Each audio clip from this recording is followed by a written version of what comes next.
This is honestly delicious. Hey guys, welcome back again so soon.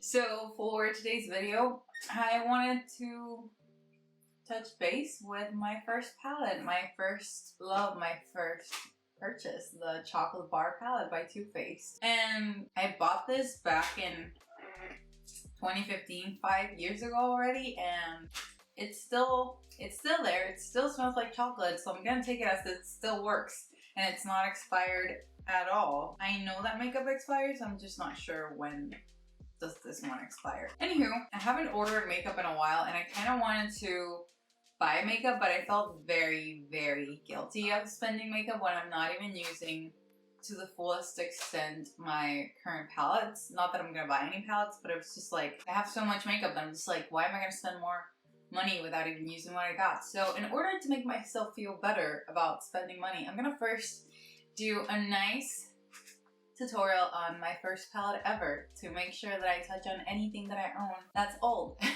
so that I can feel better once I buy stuff. Okay guys, so I already prepped my eyelids. I'm gonna actually move this here. I already prepped my eyelids. I'm gonna set that with white chocolate. And as you probably expect, what's coming is a very bronzy look, since this is all very neutral tones happening here. It's a lot of brown, so I want to do like I have in mind like a halo eye, but like kind of like a bronzy goddess situation. I'll figure something out. I'm gonna start with the shade Salted Caramel to put it all over my lid, and then I'm gonna go into the shade Milk Chocolate to kind of darken a little bit, but very specifically here.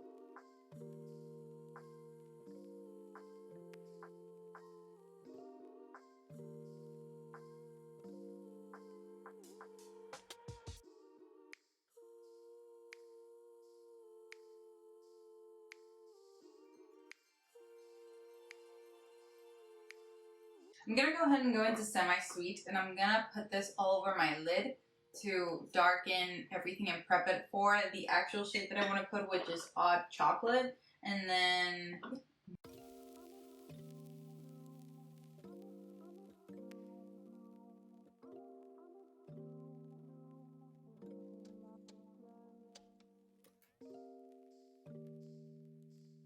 so I'm gonna go ahead and go into Odd Chocolate and go and pat that all over my lid with my finger. By the way, Semi-Sweet has a red undertone, but I feel like it's reflecting way more than I expected on the viewfinder on the camera.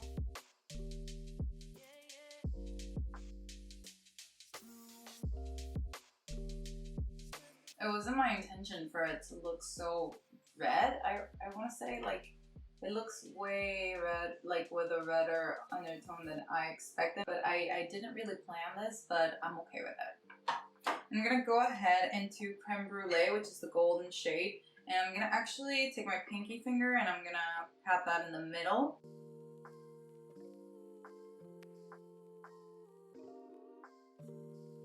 I'm gonna actually put marzipan on top of that to see if I can brighten it up a little bit more. Holy shit, yeah. I'm gonna go ahead into Odd Chocolate to kind of blend that out.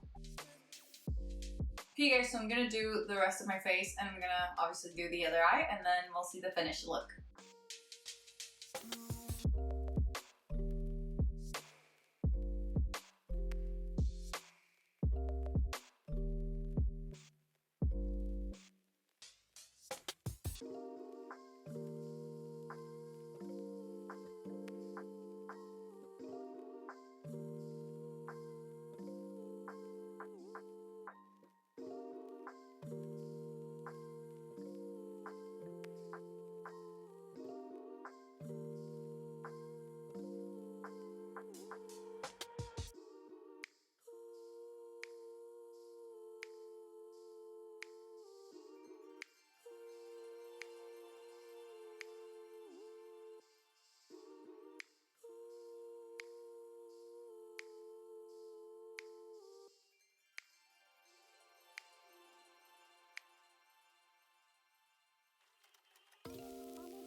Hey guys, and this is the final look. I'm actually really happy with the way this turned out. Again, this palette is a true one. Like, it never sees this.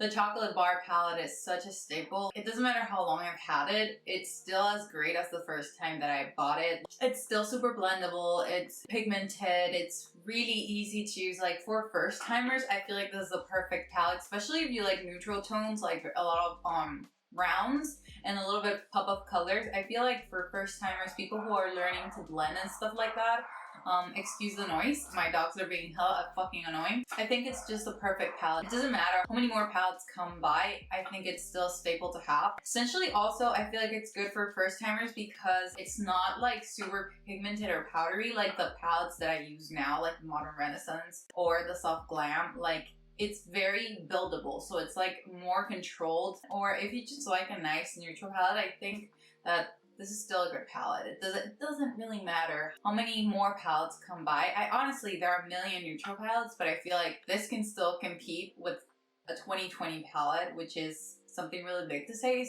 especially because it was so long ago and now makeup is being thrown out at us every single day in new releases, and this is still a good one. So yeah, that's still my thoughts on that palette. I still love it. My dogs won't let her shut up. So yeah, guys, that was it for today. Oh, actually, no, wait. Wait. I haven't done lip. So I am between the Freestyle Lip Gloss by Morphe and the Fenty Gloss Bomb and Confetti. And I know you're gonna be like, what the fuck? But it's just like, I feel like it would add like a little cool reflex thrown out thing. Since everything is so bronzy and whatnot, I would usually go for this. But I do want to try this one since it just throws out a little bit of a different color. I adore the formula of this gloss. It just smells delicious, hydrate my lips. Love it. See, it's like a nice twist. Like, you would expect something, you know, kind of muted or a brown, and I feel like that would take the look to a more grungy side, but I feel like this is just the touch of fun that you would take, and you wouldn't really care if it smudges up or not because it's a freaking gloss that has no color, but just a little bit of glitter, and it's all purpley and golden. It just adds a little bit of life to this look. Not that it's lifeless, but it's a little bit more grungy and whatnot, and I just feel like this gloss specifically just gives it another turn, like the unexpected go-to. Yeah, I am happy with this choice. And yeah, so if you enjoyed this look, give it a thumbs up. I am gonna keep going back to other palettes that I'm not usually going for, that I already paid for, so you're gonna see much more of that, and it just kind of works up on my creativity challenges so I'm happy with that as well. So yeah, I hope you did like it. Give it a thumbs up if you did, and subscribe if you haven't already, and I will see you guys in my next one. Bye.